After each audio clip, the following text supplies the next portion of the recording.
datang kembali ke channel kami. Pada video kali ini kami mau ajak kamu semua membahas mengenai senjata pembunuh para dewa, yaitu Necrosword. Necrosword adalah salah satu senjata terhebat di Marvel Universe. Pedang ini ternyata sudah lama melakukan debutnya di Marvel Cinematic Universe, tepatnya di Thor Ragnarok pada tahun 2017. Tidak banyak penggemar yang menyadari fakta ini, sampai kemarin muncul kembali di serial animasi What If, episode 2, saat Taneler Tivan alias Collector menggunakannya untuk menyerang Star-Lord T'Challa di pertarungan final. Di What If episode 2, Collector mengeluarkan semua koleksi senjatanya, termasuk helm yang dipakai oleh Hela di Thor Ragnarok. Helm ini dia gunakan sebagai senjata andalan saat melawan Star-Lord T'Challa dan Yondu Udonta, dan membuatnya bisa mengeluarkan dan menggunakan pedang instan dengan berbagai ukuran. Di awal pertarungan, Collector yang mengenakan helm Hela mengatakan bahwa senjata yang dia pakai adalah Necrosword, yang dia ambil dari sang dewi kematian Asgardian. Namun, ternyata Necrosword mempunyai sejarah yang lebih panjang di Marvel Comics.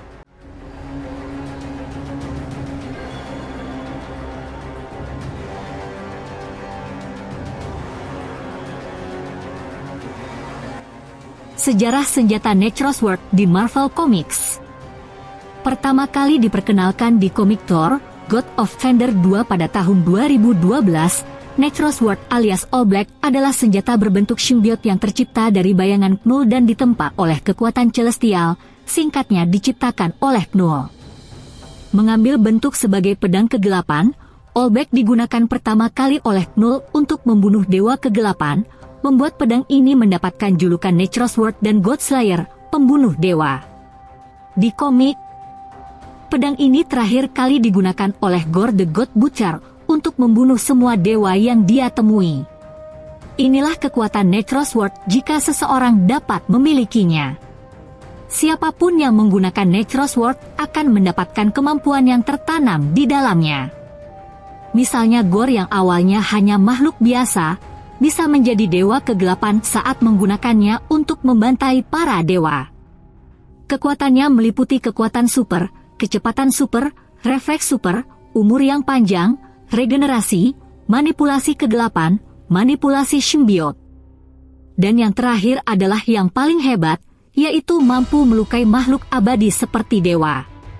Di balik semua kehebatannya, Necrosword tetap merupakan symbiote yang tidak tahan panas dan gelombang supersonik, tetapi walaupun begitu, Necrosword cukup kuat bahkan saat dilemparkan ke bintang dan Necrosword akan semakin menghitam. Necrosword pada masa depan MCU.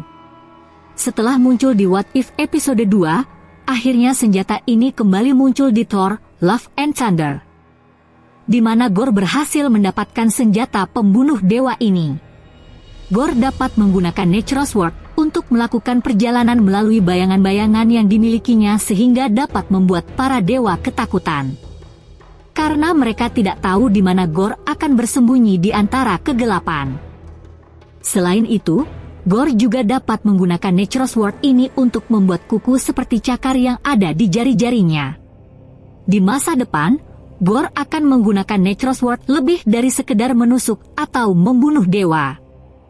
Gorr memiliki tujuan yang lebih tinggi dengan penggunaan Necrosword yang lebih besar untuk membangun planetoid buatan di tepi ruang angkasa. Planetoid yang dibuat tersebut berfungsi sebagai basis tempat Gorr tinggal selama 900 tahun dengan tujuan untuk membangun God Bomb. Gorr akan menggunakan Necrosword sebagai muatan God Bomb dan detonator. Penggunaan Necrosword oleh Gorr akan jauh melampaui niat awal All Black, karena nantinya semua dewa akan dimusnahkan secara sekaligus. Sebelum misi besar yang akan dilakukan oleh Gorr, yaitu untuk melenyapkan semua dewa melalui penggunaan God Bomb, Gorr pergi ke berbagai macam planet untuk membunuh dewa menurut citranya. Gorr adalah monster dan senjatanya yaitu Necrosword membuat ia terlihat begitu kejam dengan caranya. Gorr bahkan menggunakan Necrosword untuk menyiksa Thor di abad ke-9. Selain itu, Gorr juga dapat menciptakan Black Berserkers, yaitu All Black Natural Sword yang dapat berwujud seperti makhluk setengah hidup. Tidak ada kata-kata lain yang dapat menggambarkan Gorr selain God Butcher, pembantai dewa, mengingat betapa kejamnya ia dan pedang yang dimilikinya Natural Sword. Thanks for watching.